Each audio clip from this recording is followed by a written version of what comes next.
Terima kasih Anda masih bersama kami. Bagi Anda yang baru saja bergabung, kami hadirkan kembali 3 berita utama hari ini. Warga dan petugas ricuh setelah donasi bantuan untuk demonstran disita Satpol PP. Waspada, Polda Jawa Tengah bongkar praktik percetakan dan peredaran uang palsu di Boyolali, Sleman, dan Yogyakarta. Aneka hasil bumi diarak keliling desa dalam tradisi jolenan warga Kemetul, Kabupaten Semarang.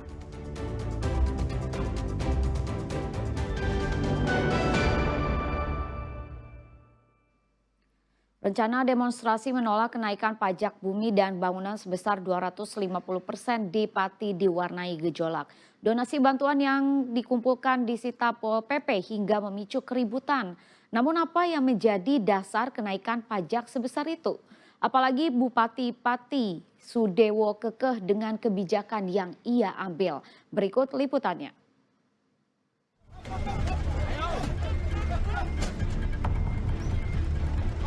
Warga yang naik pita menurunkan satu persatu dus air mineral dari mobil Satpol PP. Aku tidak takut, terserah, jangan 50.000, sama saya saja. Bertekan, nggak boleh, polisi nggak berhak, turunkan. Mereka tak terima berdus-dus air mineral dari hasil donasi warga untuk kebutuhan aksi demonstrasi diangkut paksa oleh petugas. Tak sampai di situ, warga yang emosi langsung menggeruduk kantor Satpol PP Pati. Di sana, saling dorong kembali terjadi antara warga dan petugas. Alasan Satpol PP mengangkut donasi tersebut karena posko donasi berada di Barat Pendopo Pati, sehingga dinilai melanggar perda dan mengganggu ketertiban masyarakat. Dalam Perda nomor 7 tahun 2018 tentang ketertiban umum dan ketentraman masyarakat itu di pasal 13 ayat dilarang mempergunakan fasilitas umum yang bukan peruntukannya kecuali telah mendapatkan izin dari bupati atau pejabat berwenang, Mas. Penggalangan dana untuk demo 13 Agustus itu merespon kebijakan Bupati Pati yang menaikkan pajak bumi dan bangunan perdesaan dan perkotaan atau PBBP 2 sebesar 250%. Ditetapkannya PBBP 2 hingga 250% disebut politikus Gerindra karena tidak ada kenaikan selama 14 tahun di Pati. Ia juga membandingkan hasil PBBP 2 Pati dengan wilayah di sekitar yang luasnya lebih kecil. Saat penerimaan PBB Pati hanya 29 miliar rupiah, daerah seperti Jepara bisa mencapai 75 miliar rupiah, lalu Rembang dan Kudus masing-masing 50 miliar rupiah. Kecilnya hasil PBB P2 ini dirasa tidak mampu mendukung pembangunan infrastruktur dan fasilitas pelayanan publik. Sayangnya saat warga memprotes keputusan menaikkan PBB P2, Sudewo malah menantang para warga yang hendak berdemo. Siapa yang akan melakukan penolakan Yayak Gundul, silahkan lakukan. Jangan hanya 5.000 orang, 50.000 orang aja suruh ngerahkan. Saya tidak akan gentar, saya tidak akan merubah keputusan, tetap maju. Dan saya instruksikan semua aparatur pemerintah Kabupaten Pati tidak boleh ada bargaining apapun dengan Yayak Gundul. Ya, silahkan kalau ada pihak-pihak yang mau demo silahkan. Saya tidak akan gentar, tidak akan mundur satu langkah. Yang saya lakukan adalah yang terbaik untuk pembangunan Kabupaten Pati, yang terbaik untuk rakyat Kabupaten Pati. Jika dilihat dalam Peraturan Bupati Pati nomor 17 tahun 2025, tidak semua kenaikan PBBP 2 itu 250%. Hal itu tergantung pada besaran nilai jual objek pajak tidak kena pajak atau NJOP. Jika kita simulasikan seperti ini, seseorang memiliki luas tanah 100 meter persegi dan luas bangunan 80 meter persegi. Lalu kita kalikan dengan nilai NJOP saat ini akan diperoleh Rp61.200.000. Lalu kita kurangkan dengan NJOP tidak kena pajak menjadi Rp51.200.000. Setelah itu kita kalikan besaran nilai jual kena pajak atau NJKP dengan nilai paling rendah 20%. Sehingga menjadi Rp10.240.000. Barulah kita masukkan tarif PBB 0,1% sehingga menjadi Rp10.240. Sekarang kita tambahkan dengan kenaikan PBBP 2 250%.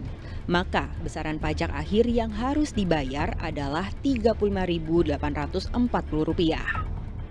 Memang betul pembangunan sebuah daerah akan bergantung pada pemasukan daerah tersebut. Hanya saja kebijakan baru yang bersifat sensitif seperti ini seharusnya dikomunikasikan dengan baik, bukan ditantang balik.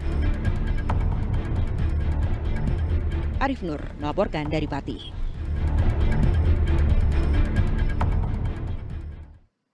Ratusan pelaku usaha mikro, kecil, dan menengah di Solo mendapat bantuan gerobak dan peralatan usaha. Bantuan itu dari pemerintah Kota Solo yang melibatkan pihak swasta untuk mendorong pengembangan UMKM. Pemerintah Kota Solo mendapat bantuan dari salah satu perusahaan swasta berupa 100 gerobak. Bantuan gerobak itu kemudian diberikan kepada pelaku UMKM yang sebelumnya sudah mendaftar dan terverifikasi. Salah satunya ialah Veronica. Bantuan gerobak yang diberikan sangat membantunya untuk jualan mie. Karena keterbatasan modal, Veronica hanya mampu menjual mie lewat aplikasi daring dengan sistem pre-order. Bantuan ini sangat bermanfaat bagi pelaku UMKM yang minim modal. Kan kebetulan saya tuh jualan mie, tapi kan karena belum bisa ada modal buat beli gerobak, jadinya mie-nya tuh sistemnya online mas. Jadi kan banyak yang tanya warungnya di mana, mau dine-in juga kan agak susah. Nah kebetulan banget ini ada acara UMKM Center ini, saya tuh daftar untuk mendapatkan bantuan gerobak dan akhirnya ya udah dapat ini bantuan. Bantuan diberikan kepada pelaku UMKM yang sebelumnya telah mendaftar dan lolos verifikasi melalui UMKM Center. Penyaluran bantuan dibagi menjadi 2 tahap. Pada tahap pertama, bantuan gerobak akan diberikan kepada 50 pelaku UMKM. Bentuk dari bantu modal untuk UMKM Center berupa bantu modalnya itu kan tidak selalu berupa uang ya, tapi berupa peralatan untuk berjualan. Dalam hal ini adalah gerobak. Ya, jadi penerimanya adalah UMKM yang sudah mengajukan proposal dan sudah diverifikasi melalui UMKM Center. Masing-masing pelaku usaha mendapatkan bantuan gerobak dan peralatan usaha senilai Rp12 juta. Diharapkan bantuan ini bisa membantu meningkatkan produktivitas pelaku UMKM di Kota Solo. Heri Prasetyo melaporkan dari Solo. Mengungkapkan rasa syukur warga desa Kemetul, Kabupaten Semarang gelar tradisi jolenan. Mereka mengarak aneka hasil bumi keliling desa.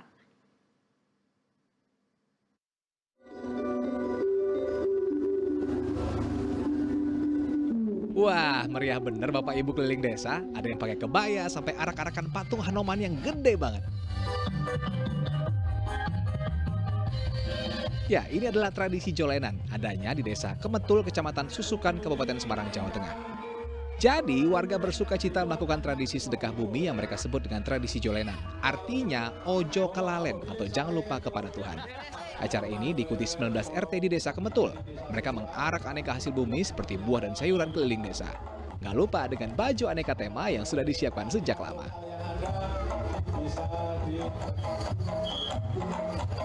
Total persiapan berapa lama untuk mati desa ini? Ya bisa berbulan-bulan, soalnya Membuat ini semua ya? buat sendiri. Ya, Mbak, semuanya ini total hingga berapa banyak Mbak biayanya? Ya, jutaan sih. Tradisi jolenan adalah bentuk rasa syukur pada Tuhan atas hasil bumi yang melimpah. Ini sebagai wujud syukur dari masyarakat desa Kemetul yang telah melaksanakan panen raya pada tahun ini. Diharapkan melalui ritual tahunan ini, hasil bumi di desa Kemetul semakin melimpah dari tahun ke tahun hingga kemakmuran warga terus terjaga. Yulianto melaporkan dari Kabupaten Semarang, Jawa Tengah.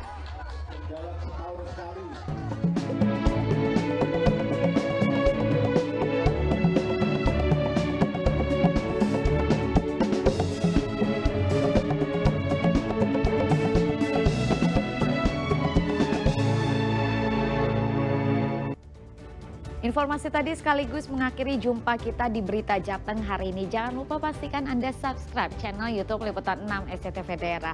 Atas nama rekan yang bertugas, saya Rizka Dion mengucapkan terima kasih atas kebersamaan Anda. Selamat beraktivitas dan sampai jumpa.